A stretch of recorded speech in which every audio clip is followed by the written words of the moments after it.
we interrupt your regularly scheduled programming to bring you a special presentation of Two Nerds, a podcast. Your home for everything movies, music, video games, and everything in between. With your hosts, Bunny the Bruiser, and Dynamite Jared Latching. How's it going, everyone? We are Two Nerds. This is a podcast. I'm Bunny Bruiser! And I'm Dynamite Jared. Oh boy, channeled your inner, what was that show? Good Times?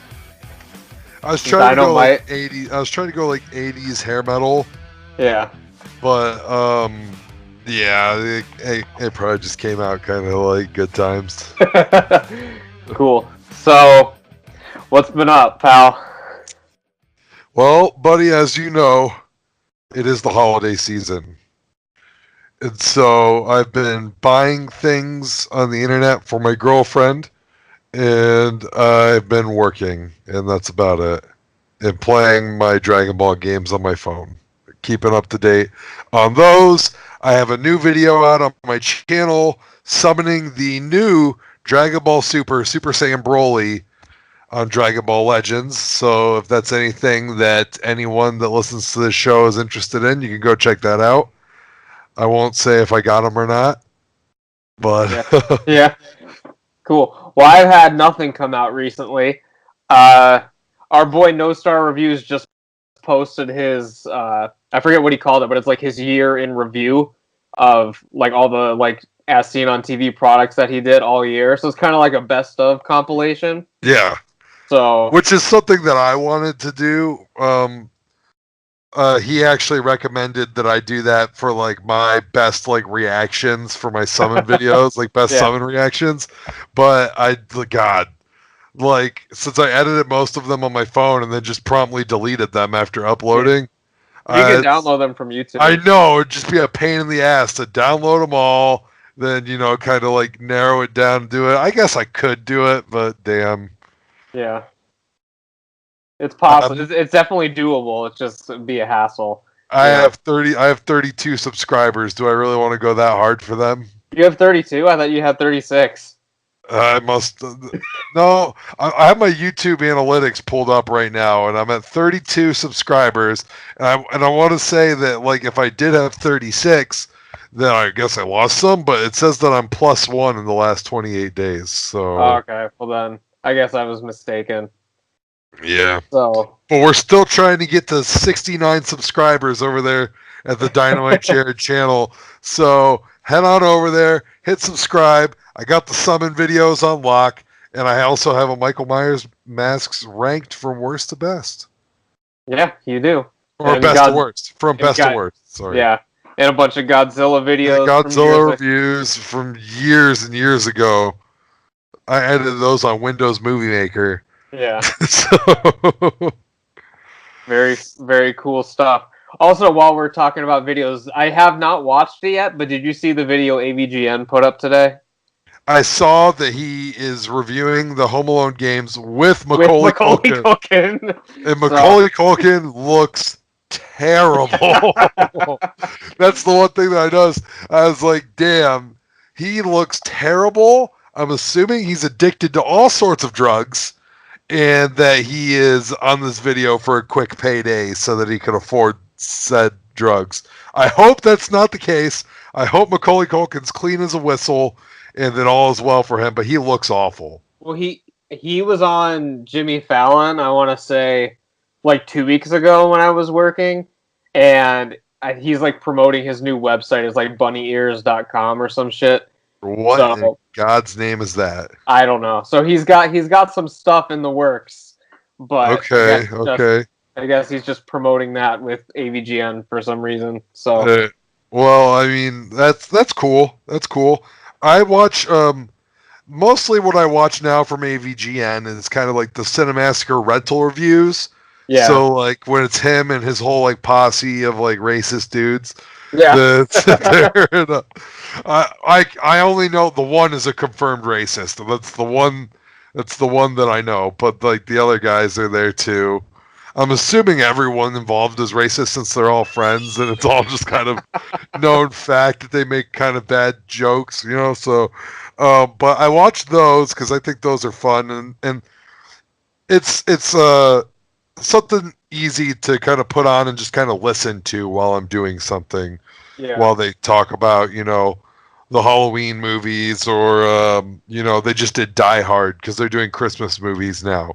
Yeah. So they did Jingle All the Way and Die Hard, from what I know, and I've watched both of those. Yeah, I know they did a couple crossovers with Nostalgia Critic, and they did like Looney Tunes for like 45 minutes, and then they did one of like Blockbuster Memories or something. So How about this, buddy? I'll bring this up right now because I don't know how recent this is.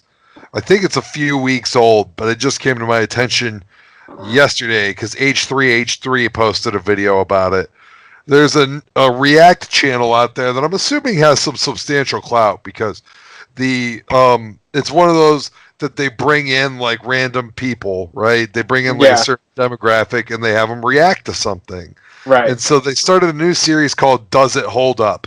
And their debut episode was based on Seinfeld. Yeah, And they had I thought we didn't talk about this on the podcast, but I thought I brought it up to you, like just when we were talking. Yeah, and they seriously showed like the most like cringy moments on purpose to make like I don't know, to try to stir up controversy, but I don't know. Well, like the moments that they showed, it was still funny because as H3H3 brought up, in most of the cases when the people, you know, were kind of like hating on it and they're like, "Ooh, that's so awkward," or "Oh God, that's bad," or whatever, and then he said, and it's super obvious, but it's like that's the joke. Yeah, like congratulations, you found the joke. Like when he brings in the Native American, the Indian cigar store, like the statue or whatever, and he's doing the or whatever with it in front of the guy, and the person was like, "Oh God, that's right in front of her. Oh, that's so bad. Oh man." Here's the and it's like that's the joke. It's awkward because like it's supposed to be offensive, and in like the very last episode of the show, the whole thing is they all get thrown in jail because they're a bunch of dicks. Yeah. And like, here's the way I would like compare it. Like, you watch Always Sunny, right? I watched the first couple. I've watched the first couple seasons. I didn't think it was all that good, but I know that like H3H3 did bring it up that you know, people were saying, a lot of people in the thing, not everyone in the video says that Seinfeld doesn't hold up, but I think the majority of them were saying Seinfeld doesn't hold up today. It'd be really controversial today or whatever. And then he was saying that's not true. It's Always Sunny in Philadelphia is basically the same thing. Where it's just like a bunch of shitty people doing like offensive things. And it's wildly popular today. And a lot of memes are posted about It's Always Sunny.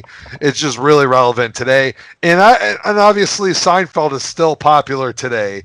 People watch it on Hulu all the time. And I'm assuming it's one of Hulu's top like shows. Yeah. I'm assuming. I'm not for sure on that. We still air it every night, so on TV. So I don't have the numbers in front of me right now, but it does well. I'll have Hulu ship those to me, and I'll have you text me the numbers later tonight. Yeah. When you're at work, you can the exact analytics. Yeah, give me the analytics on that, the real time analytics on the Seinfeld viewership. Yeah, and we'll see how well Seinfeld really holds up. But yeah, I just thought that was a really dumb video, but at the same time, it did its job, and now that I'm probably going to watch this series just to see like young people shit on all the stuff that I really like. Yeah. You know what I mean? So and get pissed off about it. Yeah. Because I did get really irritated. I didn't even watch the actual video. I just watched him reacting to the video, and I was just like, oh God. Like shit like that is like saying like having them react to like I guess to even like a more substantial degree have them react to South Park and like, oh, that's offensive. But they still do it today. it's like, yeah, no shit, it's offensive. That's the joke. That's the point. You know what I mean? Yeah. Like humor isn't a joke unless it's offending somebody. Like, Well, South Park's one thing because it's really just like offensive and for the sake of being offensive. But like the Seinfeld thing is the joke is that they're being offensive within their world. Yeah, within right? reality. Within their world, and like the other characters, the minor characters, have to react and like deal with their offensiveness. You know what I mean? Like that's pretty much the joke. That he's doing the Indian dance and shit in front of like a Native American girl. He didn't know that he was offending her all this time. He's doing it. That's the joke. Or in the one episode when they're like, "I'm not gay, but not that there's anything wrong with that." Yeah. You know what I mean? That's the joke, is that they're actually being super offensive, right? Yes. In front of this girl, you know what I mean? But also, he brought up the big point that it's like, oh, you can't do that now. What's wrong? They're like, oh, what's wrong with being gay? And blah, blah, blah. Well, the one thing is, nobody wants to be considered gay when they're straight. You know what I mean? Like, that's just, like, what's wrong with wanting to be... What you are? Yeah, what's wrong with being straight? You know what I mean? So, like, and another thing is, within the plot of that particular episode is, Jerry wants to hook up with that girl. Correct. So there's obviously a huge reason why he doesn't want her to think that he's gay, because he wants to hook up with her. Yeah. I think it's pretty understandable in that situation. It's not like a masculinity thing. Like, I'm a man, I'm straight. It's that he's trying to date the girl that thinks he is gay. Yeah, so... And I think, because I watched that video when it first came out, because someone sent it to me, because they know that, like, Seinfeld is my favorite show. And literally, before I even clicked it, I was like, they're just going to pick and choose, like, the most, like, culturally offensive moments and, like, sexist stuff. And literally the first clip they show in that video is him, like, drugging that girl to play with her. Oh, so funny. So funny. I was laughing my ass off with them just showing the clip in the episode, just him like non-drowsy, drowsy. I just started dying laughing, and then it showed like the people's reactions, and it was almost funnier watching them react to like, "Oh no," you know what I mean? It's just like, oh, so good. But yeah, so the one that really got me was the soup Nazi. Yeah, and you can't say Nazi on TV. It's like, and they were just kind of like, really? Oh, you can't say that. You can't say that. I'm like, are you kidding me? With the Charlottesville thing, people were throwing the word Nazi around like it was like fucking, like, whatever. Now, to be fair, there were real fucking Nazi, like neo-Nazis marching around down there. Nazis, not just an owner of a soup store. They were actual Nazis. But I mean, when did the term Nazi become an offensive term? Especially outside of Germany.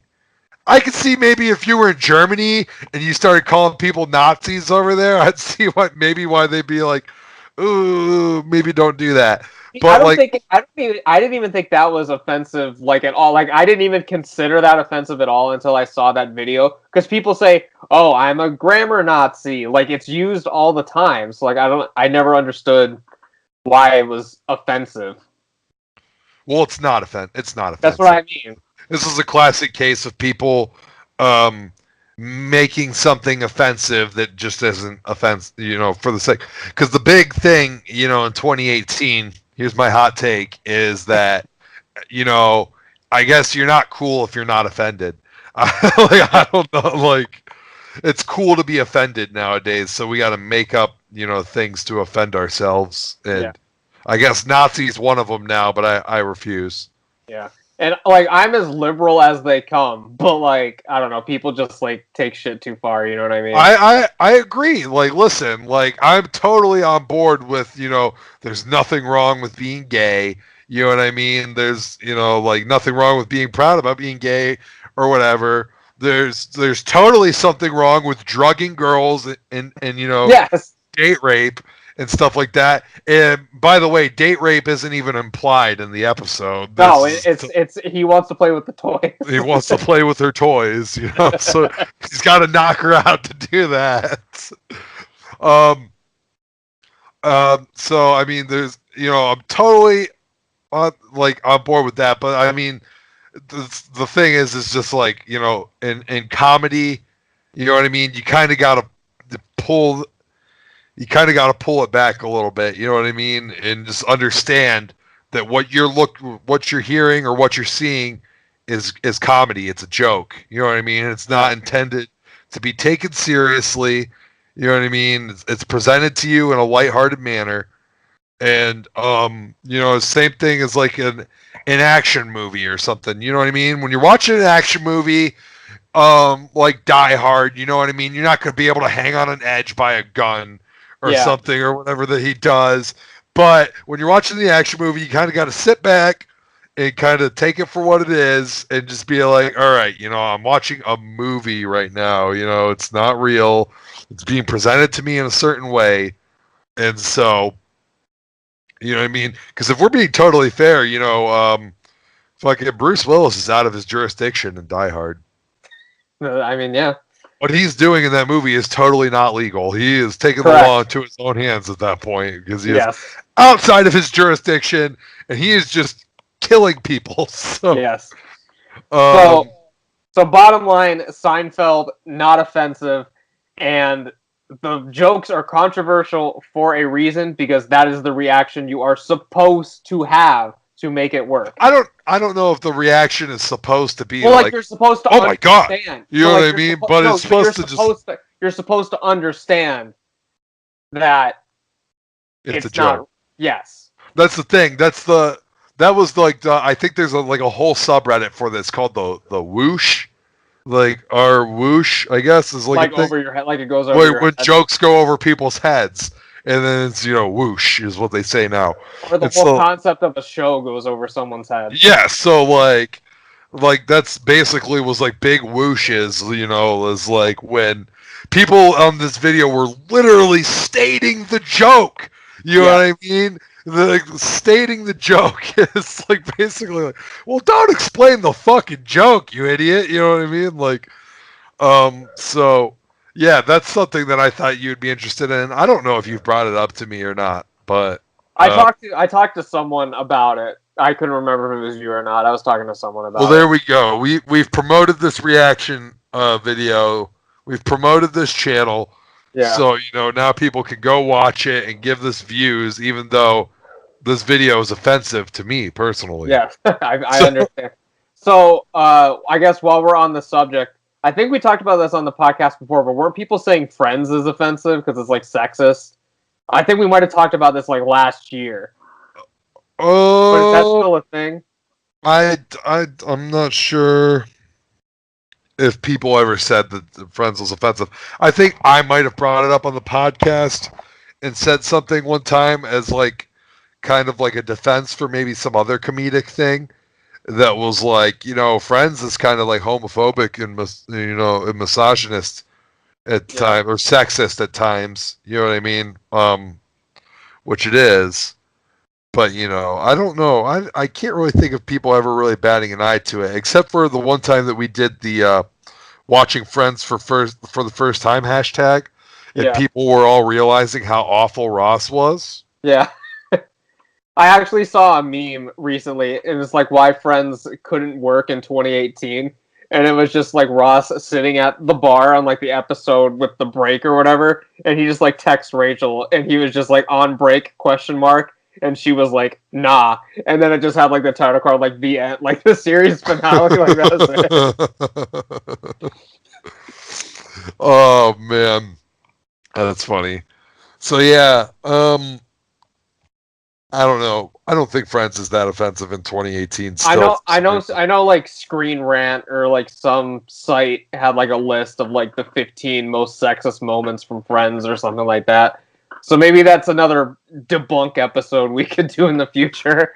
But again, though, see, here's the thing. Again, in Friends, is that most of the time the joke is kind of like on like someone's fragile masculinity or like their sexist comments. You know what I mean? It's not. Because the Chandler is gay thing like lasted a couple seasons. Like they always like joke that like, oh, Chandler's kind of gay. Yeah, I mean, like I don't know. To me, it's always just more funny that it was like, you know, the joke was it was just funny that Chandler had like a fragile masculinity. Yeah. Not so much that it was like, oh, it's a bad thing that he's gay or something. You know what I mean? It was just more funny that he thought it was a bad thing to be gay. Yeah. You know what I mean? Like, or not so much. Like a funny point was brought up actually on the H3H3 video was that Seinfeld actually won a GLAAD award for that episode where they kept saying, you know, not that there's anything wrong with being gay. At the time, I think it was praised for like actually. Yeah, it was praised positive. for actually presenting gayness in a way. I shouldn't say gayness. Homosexuality. Gayness sounds condescending, I think.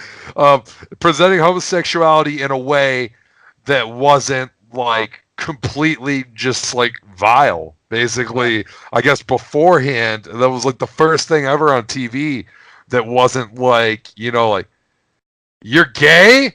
Like, it's the worst thing ever. You know what I mean? Like, it's an absolute, like, it's an epidemic, you know what I mean? Like, where they continually just said, like, not that there's anything wrong with that. Yeah. They made it a point to drive home that there's nothing wrong with being gay. They're just not gay. Yeah. So Jerry Seinfeld actually won a GLAAD award for that. I don't think that there's ever a thing in Friends where, you know, that it's like, you know, where they ever kind of like, we're like, oh, you know, it's okay to be gay. Phoebe comes off as probably like a little bisexual at times. She could come off that way, yeah. So, I mean, I guess she never does anything romantically towards a woman or even hinted at, but just kind of like her personality and like her free spirit could give off that vibe. You know what I mean? Yeah, she gets kind of flirty with the girls at times, I think. So, I don't know. But again, like I said, most of the time, to me, that's the joke. You know what I mean? Is that the characters in this universe are doing or saying something that's not okay, and you know it's just kind of funny, like the reactions that they would draw from that, from the normal characters, from just kind of being like, you know, like everyone in Friends has a fragile masculinity, every single one of them. You know, anytime that their masculinity, the male cast, anytime their masculinity is called into question, you'll see them like react in a certain way, and that's the joke most of the time. You know, if you call Chandler like a sissy boy, and then, you know, he'll maybe like, this isn't like a real thing, you know, but like if you did, he would puff his chest out immediately and try to act more masculine instantly, you know what I mean? Or the rest of the episode would be him trying to drive home the point that he's a manly man. You know what I mean? So, and then later at the end of the episode, you'd catch him like crocheting or something stupid. Well, like the episode, he's taking a bath. Oh, yeah. Taking a bath. With like the candles lit and everything. The candles and the essential oils and all that. Yeah. So, I mean, like in a way, it's showing like nothing's wrong with that. You know what I mean? Nothing's wrong with, like, the joke isn't that really Chandler is a sissy guy. It's how sensitive he is about it. Because when he gets caught taking the bath, or when Ross and Joey cuddle with each other, right? Yes. Yeah. It's the most comfortable nap they've ever taken. And they can't tell anyone. The joke is more so the joke is how ashamed they are of it, basically. Not so much that they did it. You know what I mean? I don't think that there's even a laugh track until after they wake up and are like, "Oh my God, what are you doing?" You know what I mean? Yeah. Like, I'm not sure that the laugh track really hits until they really start fucking, you know, reacting to it. You know, so I don't know. I mean, I'll have to watch that back and make sure. There might be a laugh track as soon as the camera hits them and they're both like spooning, maybe. Yeah, because the audience is like, "Oh, what's going on? That's unusual." And then, so. Friends, anyways, not offensive. Not to me, at least. Is Nothing Baby It's Cold Outside offensive to you? is Baby It's Cold Outside offensive to me. I will give that one a strong. It's not offensive to me. I mean, it's just so old that I've grown up with it to the point where it's just like by the time I even found out what was really going on in the song, I, have basically been like, okay, whatever. You know what I mean? At the same time, I really don't care like what heat it catches because the song sucks. You know what I mean? The song sucks anyways. So I mean, like my opinion of it, like getting all this flack now in 2018, would be drastically different if the song was some straight fire. You know what I mean? Like, Yeah. if it was like fucking like Last Christmas, Wham. You know what I mean? Like, and also it was coming under fire. For being overt like too Christian or something like that, which is not what Baby It's Cold Outside is. I know that's not what's wrong with the song. Yeah. Then I would probably be like, yeah, the lyrical content does kind of suck, but you can't deny how fire this song is. So, you know what I mean? It's kind of like 90s hip hop where it's like the lyrics, they're pretty misogynistic most of the time or really violent or whatever, but that beat though. That beat and that flow, you really gonna argue with that? Come on now. Yeah. So, I mean, like, listen, man, all these millennials and stuff, they're not going to raise the pitchforks to about, Notorious B.I.G. or Tupac, two guys like Tupac who had charges, like rape charges pressed against him, like a couple of times. You know what I mean? Like, nobody's gonna fucking raise the pitchforks to this guy because you know why? Because he put out fucking fire shit nonstop. You know what I mean? I guess he gets the pass. And he even gets the conspiracy benefit of the doubt. The system was working against him because he was a powerful black man. You know what I mean? So, I mean, it's to me as a gangster rapper, it might even be kind of likely, even though I think the chart that Tupac is, that really did like commit domestic violence or, or rape or something. You know what I mean? Is it something that I lose sleep about at night? No. Is it something that I stop listening to Tupac over? No. His shit's fire. You know what I mean? He's dead now anyways. He ain't profiting off it anymore. Yeah. His family might be. Here's the thing with Baby It's Cold Outside, and then we can move on. Like, at the time when it was written in like the 40s, and it was written as like playful. Like, he did not actually try to date rape this girl. It was like all kind of like a joke, and they were like playfully like teasing each other. So like, it was never about raping this girl and drugging her anyway. So if you want to listen to it in your own home, that's fine. Just don't get mad if they're not playing it on the radio for obvious reasons. You know what I mean? Yeah. And like, at the end of the day, as you said, like, on the spectrum of Christmas songs, that's kind of like the bottom of the barrel as it is. Yeah, that's kind of the ones that's like a station changer. That's like always been like a station changer anyways. So like, man, I think the only ones that are getting butthurt about it are like kind of like baby boomer Christians. You know what I mean? So I grew up with that song. My grandma sang it to me. Yeah, like I'm not gonna miss it. So I mean, like, I don't listen to Christmas music really as it is, anyways. Yeah. But if I did, it would be like fucking like Mariah Carey's Christmas album or something. You know what I mean? Or like Trans-Siberian Orchestra. That like the top religious tier Christmas album's pretty good. I don't believe in punk rock Christmas albums.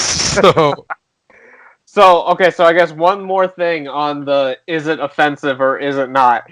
And I don't know how real this is. I've seen a billion articles about this, but I cannot imagine that anyone actually feels this way. And this might be news to you. I don't know if you've heard about this yet, but have you seen the articles kind of floating around that quote unquote people think that Santa Claus should be gender neutral? Wow. Oh my God. Listen. Have you heard this? Have you seen this, or is this news? This is news, but it's also not news because I'm not surprised by this. But here's the thing: I don't think people are actually saying that. I think that like people are putting it out there as clickbait, and no one actually thinks like they're like I don't know. Like that's the kind of shit. But here's the thing: is that if the clickbait is out there, it's only a matter of time before it actually catches on with some of like the social justice warriors on the internet. Yeah. So I mean, like, listen. Here's my thoughts on that. I don't give a rat's ass if Santa Claus is gender neutral or not. I really don't give a fuck what gender Santa Claus is. Like, I don't think anyone should give a fuck what gender Santa Claus is. So if they decide to gender neutralize Santa Claus, if Santa Claus is now going to be transgender or some shit like that, or that's cool by me. You know why? Because I don't believe in that motherfucker anymore. So any 3-year-olds listening to this podcast, I'm sorry to break your heart, but Santa Claus isn't even fucking real. So it doesn't matter. You know, if Santa Claus is gender neutral, I guess that homie behind you, Mario, he should be gender neutral next. And I mean, but most people think Link is a girl anyway. So I mean, he's basically gender neutral at this point. Link is not a girl. Link is clearly a guy. He's slightly androgynous. I will give him that. Link is androgynous, but he's definitely of the male species. Let's see. Frieza, is he gender neutral? I'm just looking at my wall. Frieza could be. Frieza is considered a he in the Dragon Ball universe, but I would say that he's gender neutral because he has no genitalia. No genitalia whatsoever. Frieza has no genitalia. He is referred to as a he, but he's very effeminate. Yeah. When I was a child, I thought, I thought Frieza was a girl for I thought he was gay. I knew he was a guy because of the. I thought he was a straight up girl. It took me several times of hearing Vegeta just constantly refer to him as he, you know, and then maybe Piccolo when Mecha Frieza came to Earth. Maybe Piccolo really drove it home at that one. He's here. Yeah, I'd say Frieza's gender neutral, but is referred to as a he. Yeah, but I could see casual fans referring to him as a he/she. Yeah. I think Frieza's mostly referred to as a he, just out of convenience, as opposed to like calling like him it. Because if we're going to talk about Dragon Ball villains, they're all like kind of gender neutral. Like the major ones post Vegeta, like we're talking Cell, like he doesn't really have any genitalia. He's very masculine though. He is very masculine. Cell is like very masculine. But Boo, like, I mean, we don't know. I mean, Boo has tits. I mean, we don't know what he is. Boo has many forms. And, but see, here's the thing about Boo is that he also wears pants. So we never see if he actually has genitalia or not. So here's the thing. Because we know that genitalia exists in the Dragon Ball universe. Right. If you see Goku's dick all the time, Trunks' see Goku's Trunks, Goku, Trunks, you know, all these guys have dicks. All of the people are, you know, reproduced by having sex. Traditional, you know, gender roles as far as reproduction is concerned. But then when it comes to the villains that don't wear pants, they have no genitalia, and they are of a different species, so we do not know. Unless they're all like reptiles and like they have the retractable dicks. We just don't know. We don't know. We just don't know. And so, from what I could tell, I'm just going to say that Frieza, Cell, and Boo, they're all gender neutral. And, you know, Frieza's kind of more at the feminine side of all that. Cell's at the more masculine side. Yes. And Boo's just right there in the middle. Somewhere in the middle, yeah. Yeah, he's something. He's like he's neither masculine or feminine in any way, shape, or form. I guess if you had to lean more, it would maybe be more towards masculine once Super Boo comes I around. was gonna say his other forms are more masculine, but Fat Boo, I mean, you can't really, you don't know. Yeah, Fat Boo, you have no idea. And It's a mystery. Kid Boo as well. You know, Kid Boo's pretty ripped, but at the same time, like Frieza's also pretty ripped. You know what I mean? So like, Yeah. I don't know. Unless we can get a letter sent to Toriyama, have him give us the full frontal of Boo there, just so we can figure out what's going on. First off, Toriyama's old school. Second off, I don't think Japan gives a fuck about these social issues like America does. No. You know what I mean? Like, Japan's been having like gay dudes and cross dressers and stuff in their media for a long time. Yeah. You know what I mean? So, they, and you know what? Their shonen heroes cry a lot too. So yeah, there's no such thing as fragile masculinity in Japanese media. So I think that Toriyama would write back and say clearly they are all male. You know what I mean? Yeah, yeah. Because that's the way he wrote it, like the dialogue to be in the manga. I see. Like I don't even know what Toriyama really wanted Frieza to sound like. Yeah. By the way, Frieza's second form is really masculine. His third form is just ugly as hell, and then the fourth, his like final form or whatever before Golden, it's kind of in the middle again. I mean, we see no genitalia, but he's got the feminine voice. It's funny because it's like you don't really remember Frieza having all these goddamn forms until like you play like Budokai or some shit like that, you know? And like and in those games, Frieza, like you just like start off in base and like start transforming as you power up throughout the fight. Yeah. Yeah. So anyway, speaking of Dragon Ball, Dragon Ball Z or Dragon Ball Super Broly premiered in LA like a couple days ago. I think it was like Thursday night. And you know, we got some reviews out. Geekdom put a spoiler-free review. And a spoiler review. And a spoiler review. And you know, IGN reviewed it forever ago. But then IGN also put out another video recently after that saying that it's is probably the greatest Dragon Ball movie of all time. Geekdom does not agree from what you said. I didn't watch this video because I don't want to watch anything until after I see it. But from what you said that he thought it was like in the middle of the road between the recent movies. Yeah, so Geekdom really does not like Resurrection F. But he said that it's not as good as Battle of Gods, but significantly better than Resurrection F.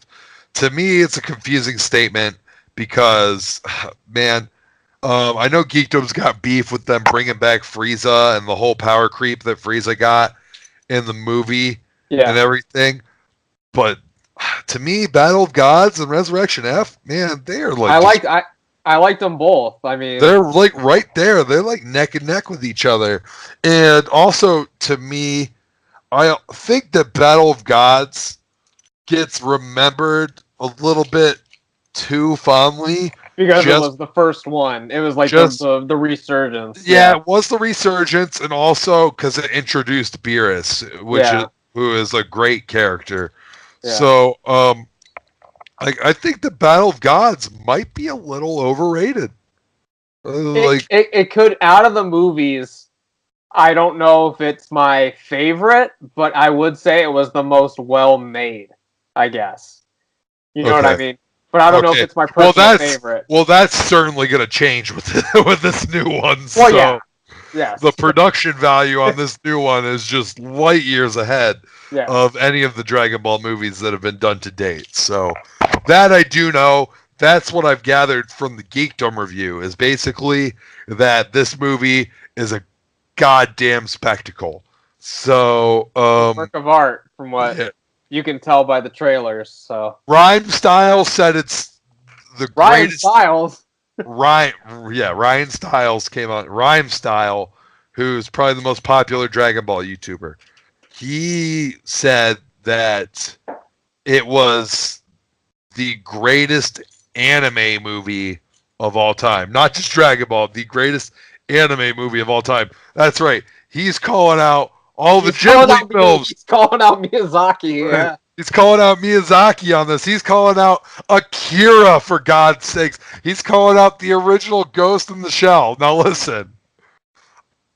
I don't know if he really thought that through before he said it, but you know, all signs point towards this being a really goddamn good movie, and all this has done has got me even more excited about seeing the movie. So, but it's no Spirited Away, is what you're saying. I can't speak to that, and you know what? I will go out on a limb and say that I know for a fact that I will probably enjoy it more than I enjoy Spirited Away or you know, even Princess Mononoke, which is my favorite Ghibli movie. I will enjoy it more than those because you know what? I enjoyed Battle of Gods and Resurrection F more than those. I enjoy fucking BoJack Unbound more than I enjoy Ghibli movies. And I like Ghibli movies a lot. Like, I'm not dissing the damn Ghibli movies. But you have the connection to Dragon Ball Z. Like, it's just my personal thing. It's just that, you know, like, I enjoy those more. And I'm also just a sucker for, you know, just some senseless action.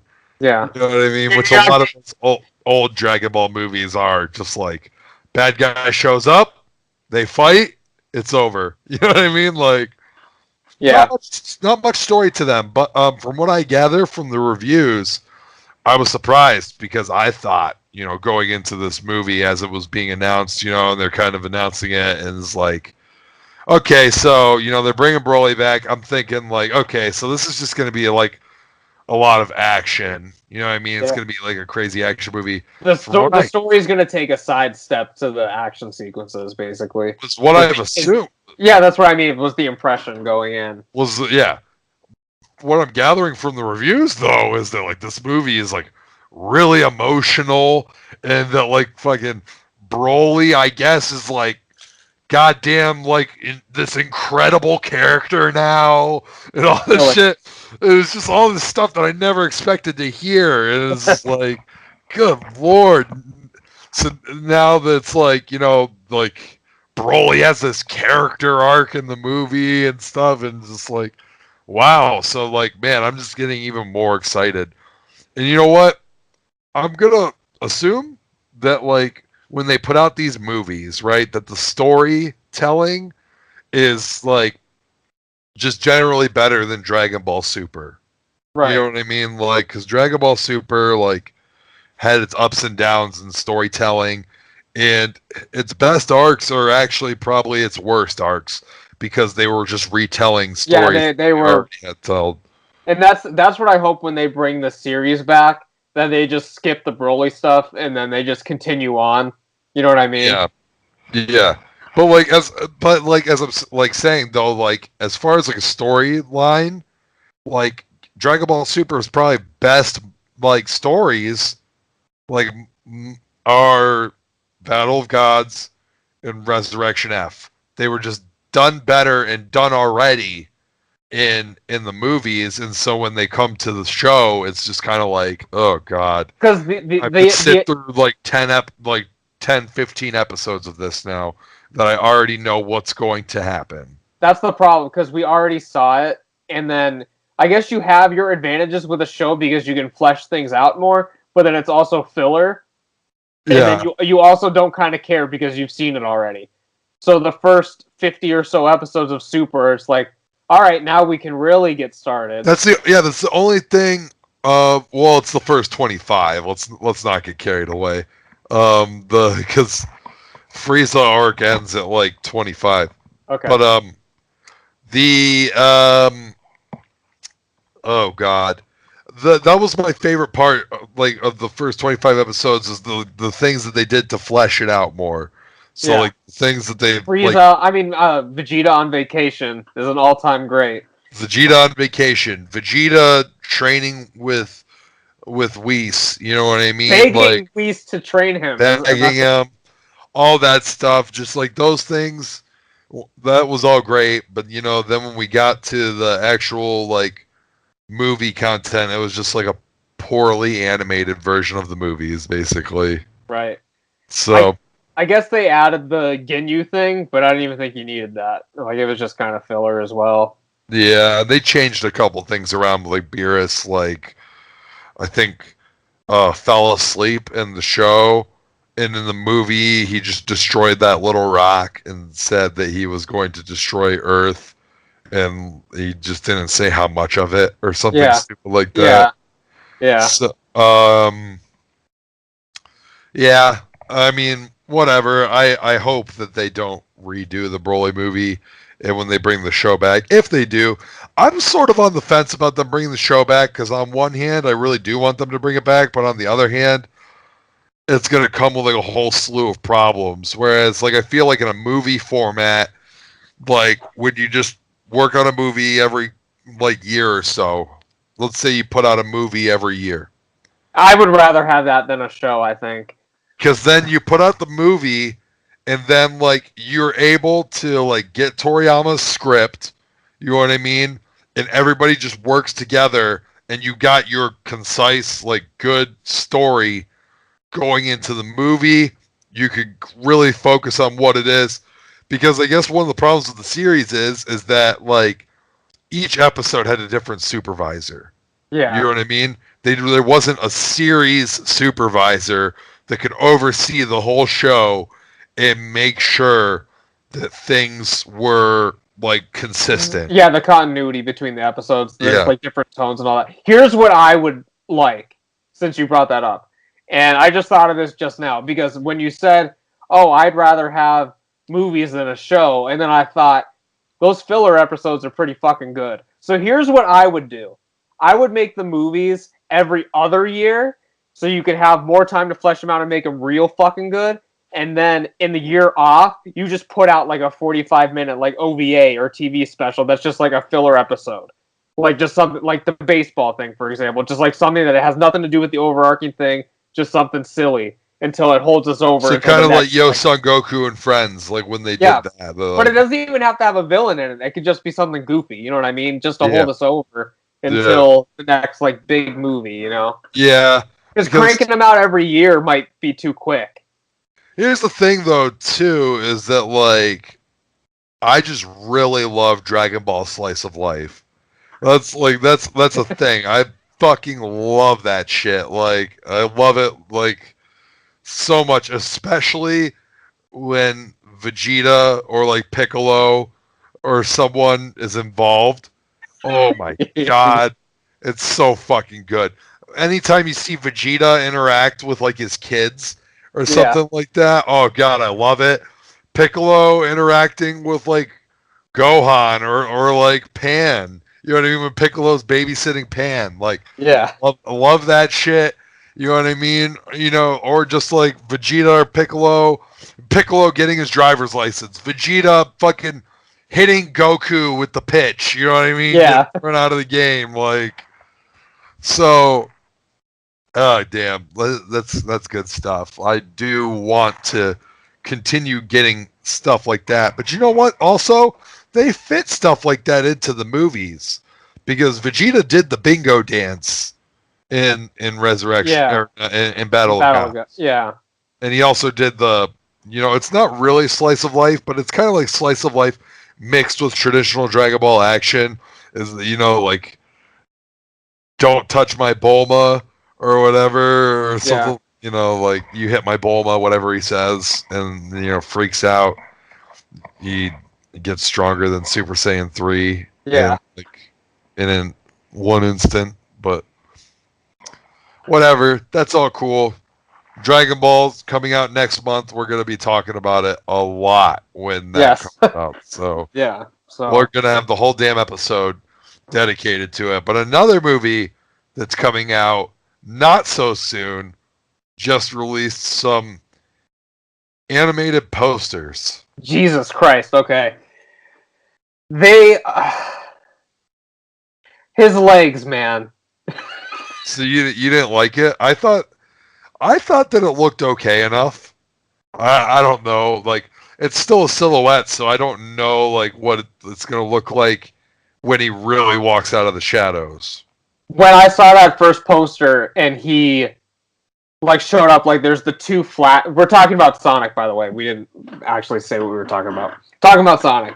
So when those two flashes of light come by and then he shows up and it's just his silhouette, his legs looked way too buff than what I'm used to. But then I kind of thought about it and I was like, if he's running all the time, his legs probably would have a little bit of muscle mass on them. Yeah, I mean, I remember looking at him and thinking that maybe his shape looked a little too human, Yeah. I guess. But like at the same time, it didn't really bother me that much. I'm gonna look it up again just to like get And then another. you've seen the poster where it's like just his legs and like the picture is like his crotch shot, right? Like looking over No, this. actually, I You have have. not. That's the big meme right now. I've only seen this one. You have not. Okay. Let me see if I can. This one's funny. The Uganda Knuckles, I haven't seen that one. No. which we'll be talking about here in a couple of weeks. We'll be talking about him. So let's see here. Okay, the one where he's on the bridge and it's Yes. just his legs. Okay. Yes, and where his dick? Yes. All right. Yeah. So I mean, I don't know. I don't really care about that poster. I don't really think that the legs is that big of a deal. I think this is nitpicking. Yeah. He's also not wearing socks in this. Jesus No Christ. socks for Sonic. So. Are we really going that hard on this? Listen, from the producer of The Fast and the Furious, he decided to produce something even faster this time. So He did the fastest thing alive. a whole new speed of hero as the tagline. So I'll be interested to actually see what he looks like outside of the silhouette. Yeah. And if it looks anything like this, Super realistic. see fan art, I will not be happy. So yeah, it looks bad. let's I'd rather his face still stay kind of cartoony, you know. yeah, let's do it like Detective Pikachu. Yeah. Right? Where it's like you've got the kind of like the realistic fur and everything, but like still looks like it's but supposed it's to. still like the the basic thing. Like they didn't make his eyes any smaller or anything. Like his anatomy as Pikachu is pretty much still the same. Now we already have the super muscular legs, but I think that it's gonna be. I think that it's gonna look okay when the final design is revealed. Yeah. I'm trying to find this one because someone actually redid the. By the way, is there any hope for this movie being actually good? By the way, like, is there like any hype for that? Because I don't see a very big chance of this being a actually good movie. I mean, I'm still gonna see it. I mean, I don't know. Well, by the time we get our You're first. gonna see this, but you still didn't go see Creed 2. Correct. Did you? No, but I mean, Okay, well then there you go. okay, We're, man. we're Okay. terrible. We're Okay. terrible moviegoers. But I will see Broly opening Yes, night. we will for sure be seeing Broly. Okay, so I found it. So someone redid the Lion King stuff. So I'll put it on our Twitter account so you guys can check a look. So this is what it looks like in the movie. You know what I mean? Yeah. And someone in here's adult Simba and Rafiki. They look like actual animals. Someone redid it to look like this. Now, which one do you prefer?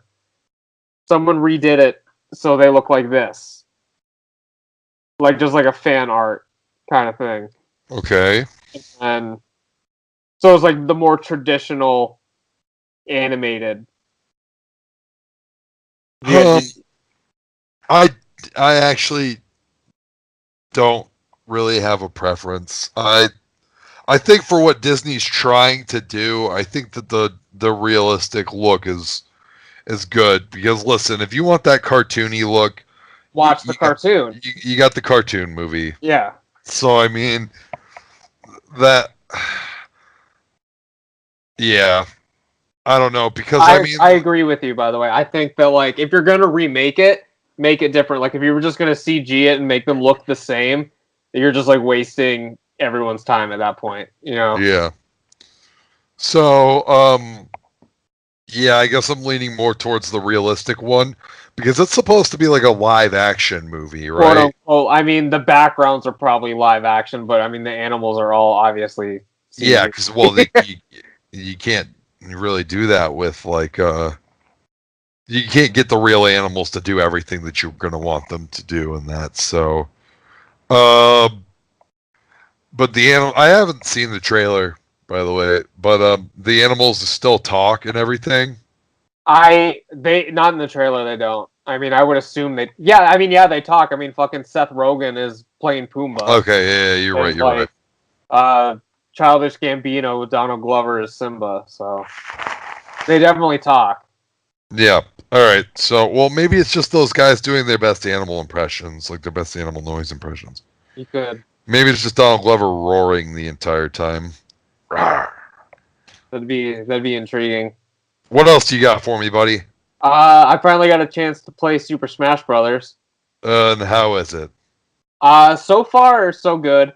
I put a picture up on my Twitter a couple days ago where it said like enemies in Super Smash Brothers 4, and it's Patrick from SpongeBob with like a piece of wood nailed to his head, like looking like a fucking jabroni. And then in Super Smash Brothers Ultimate, and Patrick's like all fucking buff. And that's like the most accurate thing I can describe because there's actually some genuine challenge in this game. Yeah. When you're playing by yourself. I haven't played with people yet, and I haven't just played Melee, like, not Melee, I haven't just played, like, regular Smash, I've done, like, the story mode, because the one thing that is different about this game, opposed to the other ones, is normally you start out a Super Smash Brothers game, you'll probably have, like, 10 to 15 characters, maybe 20. Do you want to know how many characters? You just start off with, like, 4, right?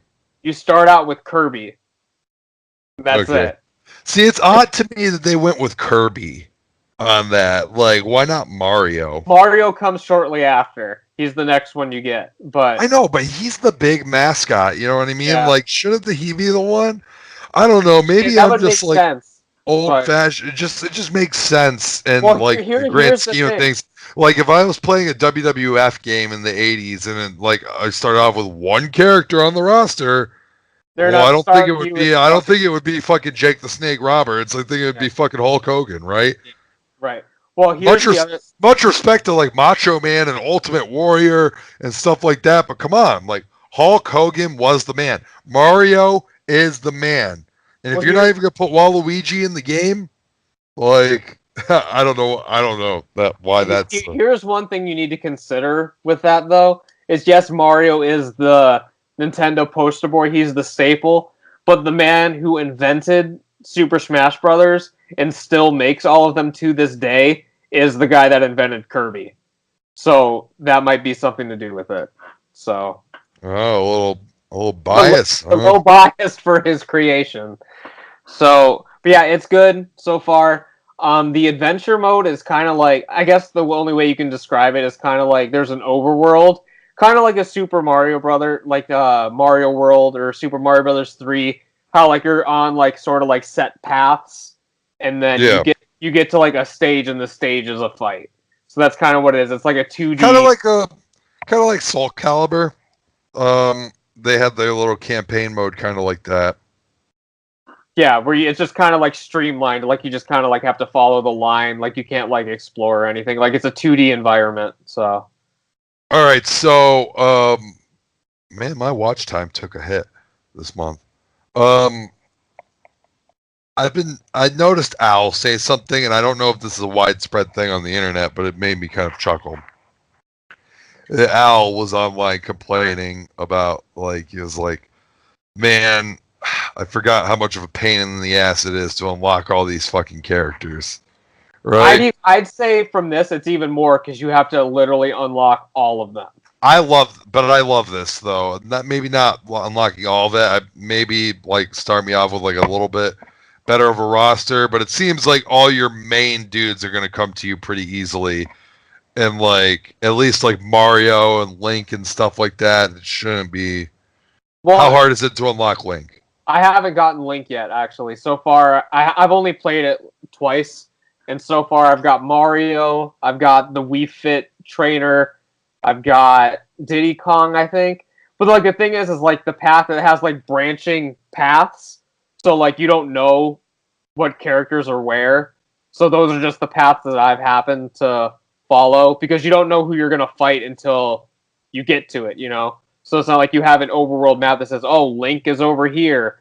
Like I kind of been following the thing, and you can't see the full board because it's all like clouds until you like unlock a certain area, you know. Yeah. So I haven't come across Link in my travels yet, but yeah. Well, I love it because I I'm from the day and age where you did unlock your shit in your fucking video games, especially your fighting games. If you wanted to get your extra characters, you didn't wait for your fucking DLC to come out and just pay $10, which is bullshit, by the way. Yeah. I have Dragon Ball Fighters and I still haven't bought any of this fucking DLC. You got your fucking happy ass in gear. You beat that campaign on all the fucking difficulties. You did it without, to get like your best character, you'd have to get through there. Like in Smash Brothers, I think in the original, I feel like you had to like go. You only had to unlock 4 characters. Yeah, you only had to unlock 4, but I think to like unlock Ness or whatever, you had to like beat the game without losing like a single stock or some shit like that. It was like you had to have it on hard mode or very hard mode with 3 lives, and you couldn't lose any of them or something like that. So, I mean, I come from the day and age where you had to do shit like that. You know what I mean? And unlock your fucking dudes. So, yeah.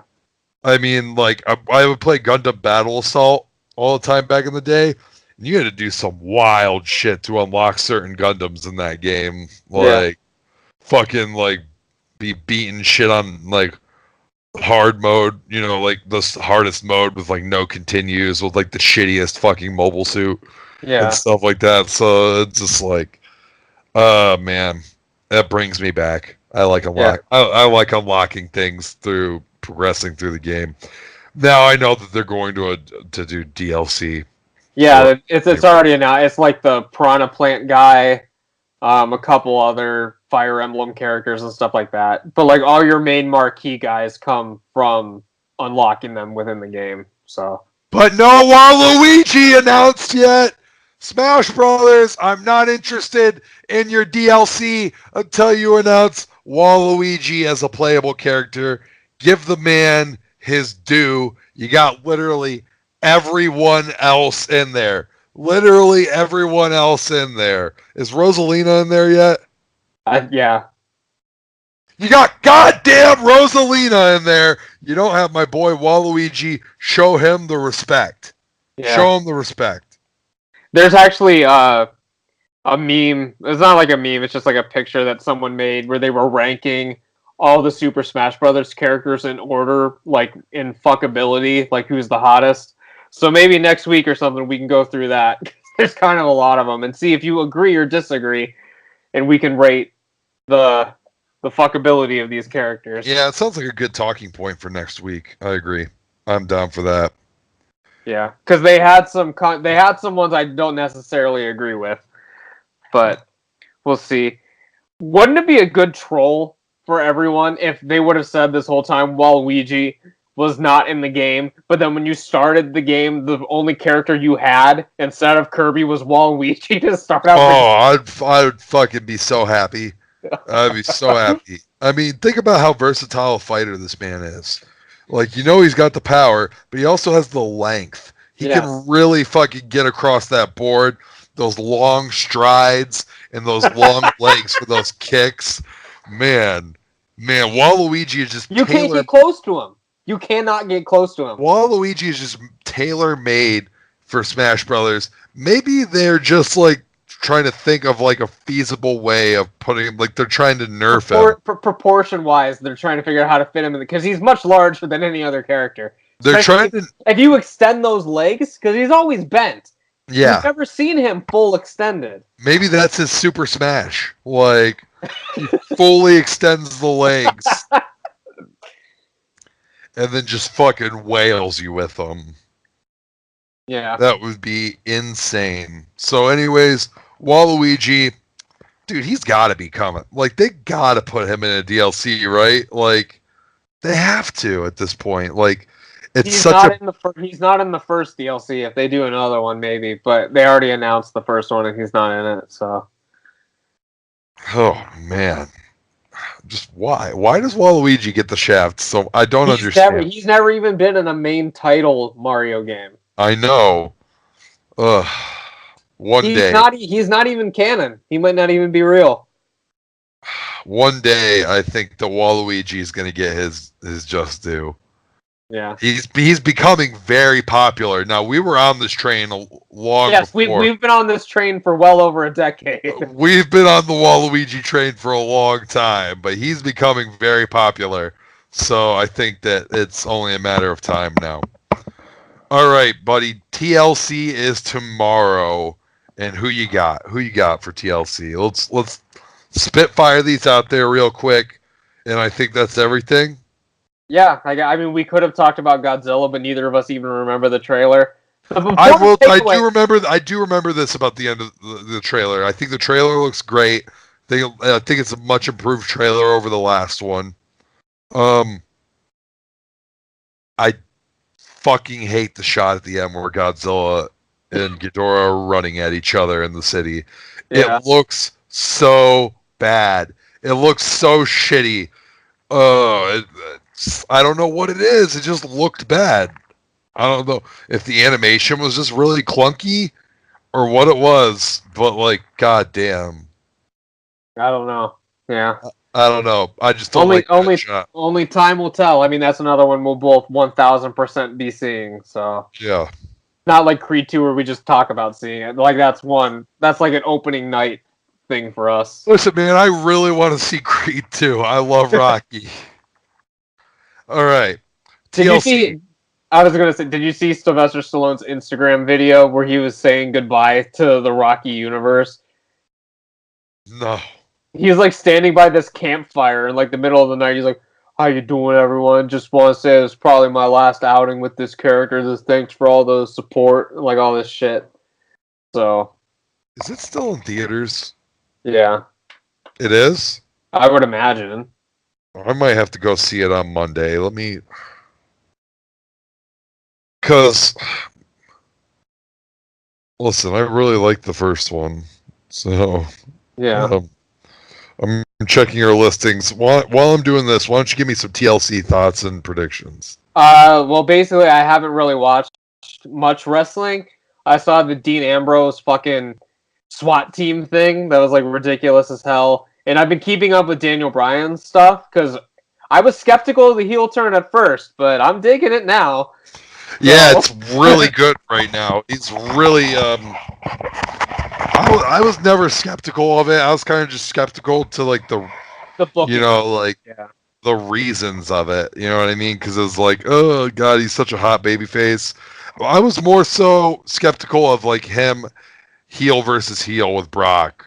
But then we saw it, and we were like, "Fuck, we were wrong." Well, when you saw, he's just such a natural baby face in that position that he could have done the fucking most dastardly thing ever, and like the crowd still would have cheered him in that match. So I mean, like that was just like the natural dynamic of that match that he's automatically going to be considered the underdog baby face. So even if he was a heel and acting a heel even throughout the match. But the way the match played out was so fucking good. So that he was the babyface. Basically, he got annihilated. Brock got heat on him, and then he fired up and got a comeback just like a babyface would. So, I mean, Whatever.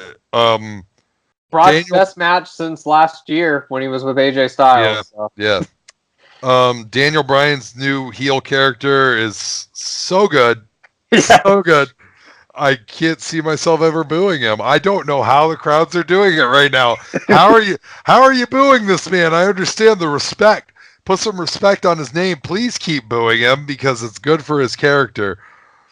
But damn, like how? Because it's so good. I love it. Because people love their steaks, man. They don't want it to hear him bashing Yeah, yeah. I mean, I love my fucking buffalo chicken, dude. But he could like talk shit all he wants. That shit where he slapped Mustafa Ali. Oh, so funny. You are a tiny, tiny man. Why do you need such a large vehicle? Oh, SUV, yeah. I drive an SUV, Daniel. You know that. So, I let's don't get even that. really know who is all on the card, so I guess I'll just talk about like what are the marquee matches? We got AJ Styles and Daniel Bryan, we got Seth Rollins and Dean, and then the triple threat for the women's title. Yes, and then you got Ronda Rousey versus Nia Jax. I'm presuming on the pre-show we have the mixed match challenge finals. Which I think it's stupid that the winner of Mixed Match Challenge enters at 30 in the Royal Rumble. Because part of the joy of the Royal Rumble is you don't know who's going to come in at 30.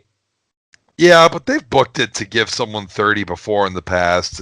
It's been a gimmick that's done before, but in this case, I think it's stupid because you've put 4 people that don't matter at all. Like 4 people that are clearly not winning the Royal Rumble Yeah. or in the finals of this match with R-Truth and Carmella versus Jinder Mahal and Alicia Fox. None of these people are coming in at 30 and making an impact in the Royal Rumble. So, I mean, like, the stipulation effectively means nothing.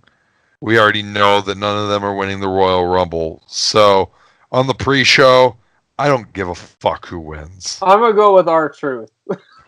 I'm going to go with R-Truth and Carmella as well because I just think that Like, he can come out and do something it's going to be stupid easier. and It's then going to get be easier eliminated. for the crowd to swallow with R-Truth coming out and doing something stupid at 30 than Yeah. just Jinder Mahal coming in at 30.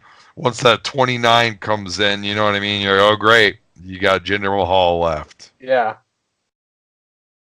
Unless he gets taken out by a mystery Mystery assailant, yeah. that comes out at number 30. So, who knows? But they could do that with R-Truth, too. And it So, wouldn't matter. R-Truth. So. Okay, there is a tag team triple threat for the tag team titles. New Day versus The Bar versus the Usos. Who's got the straps now? The Bar? The Bar. Let's stick with them, I guess.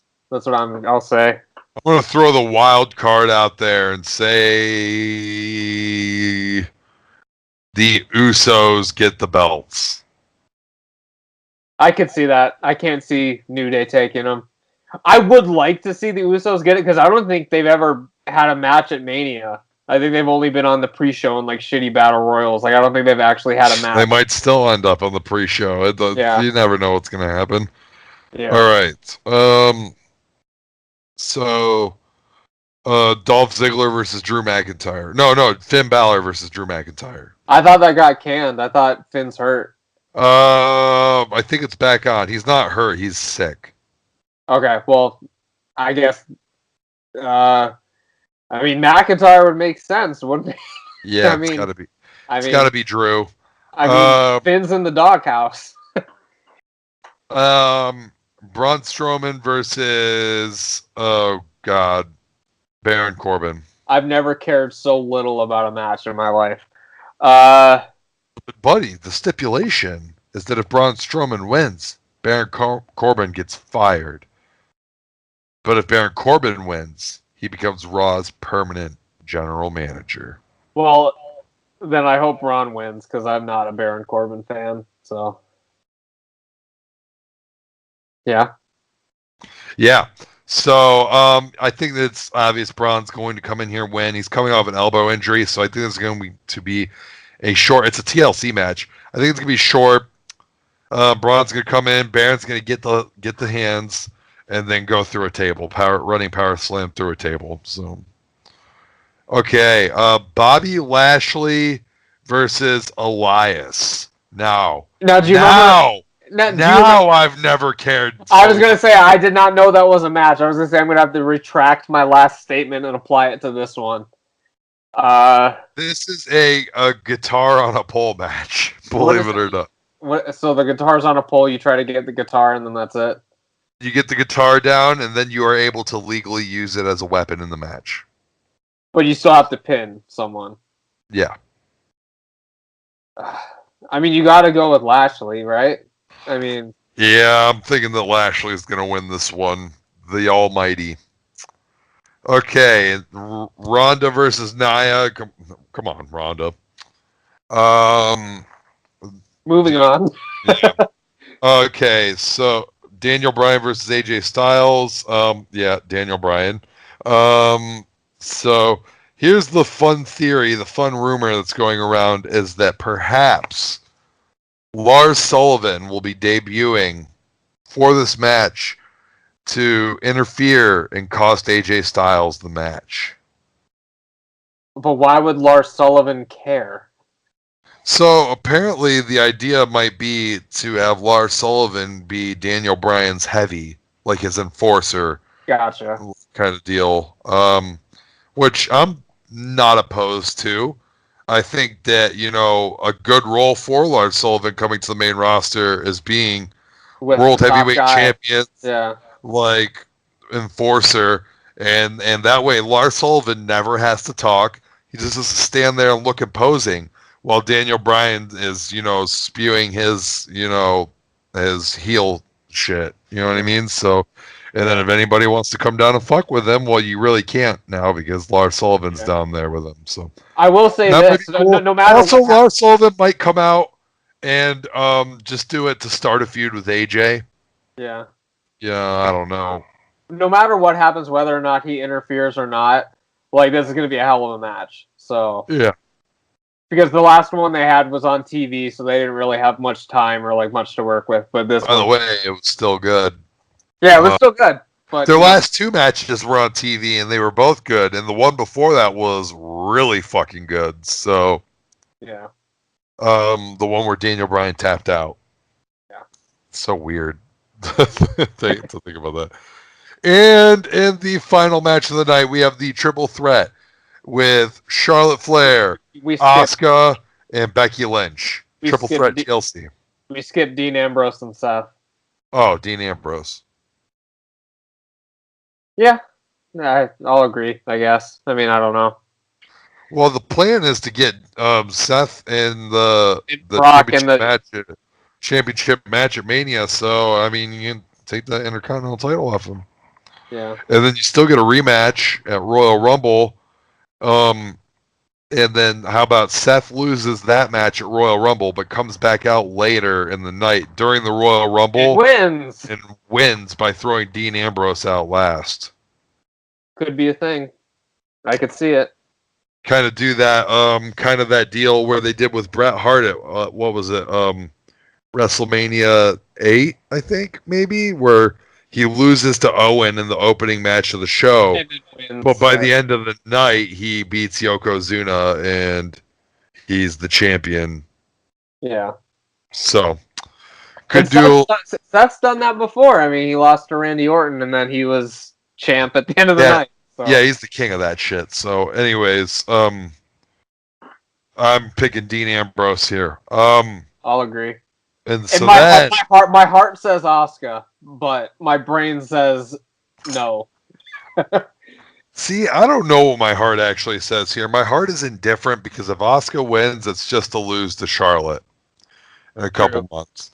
And I really like Becky with the title, but yeah, but everyone wants this Becky versus Ronda match at Mania, so everybody wants Becky to win the Royal Rumble, so they got to get this belt off of her. So it's got to go to either Asuka or Charlotte. And so I'm going to say that I like the idea of Charlotte winning here, and then Asuka keeping the feud going with her until Mania, where Asuka gets her win back from last year's Mania and wins the title at WrestleMania. Yeah, that'd be an interesting story to tell. And then Becky wins the Royal Rumble and challenges Ronda Rousey at the at WrestleMania for the championship. Because she would still be it probably loses. By the way, I hate to tell all the Becky fanboys out there, but Becky's probably going to lose to Ronda at WrestleMania if that match does happen. I would love to see Becky win, but that's not going to be the case.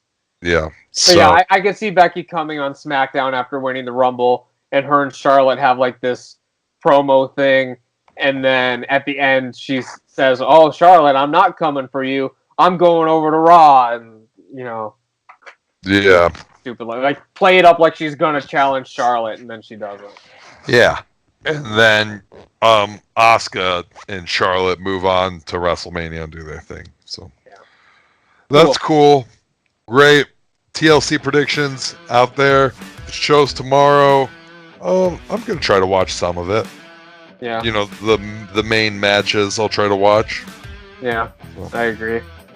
Cool. Well, that's about it for this time, guys. Make sure you smash that like button. Give us a comment down below. Subscribe to both of our channels. Follow us on social media. Do all that good stuff. Links are down below. Let us know what we should talk about next week. Tweet to us, tell us. Tweet us your most ridiculous questions, and we will answer them. Yeah, tweet us your most ridiculous questions. We'll answer those in addition to going through the sexiest, most smashable Smash characters. Yes, the most smashable Smash characters. Cool. That's about it for this time, guys. Also, I haven't watched it yet, but Watch Mojo just put out a list that was like the top 10 worst Goku moment. Like, I saw that. I haven't watched it yet. I haven't watched the video yet either. So our next Godcast, that could probably be a debunk for us. Yeah, because Watch Mojo is notoriously horrible. So I don't think that they're going to right the ship on this most recent video and do their research. So cool. Well, so that's a sneak preview for you guys, and we will see you next week. We have been two nerds, and this has been a podcast. I'm Buddy the Bruiser signing out. Dab like Wiz Khalifa.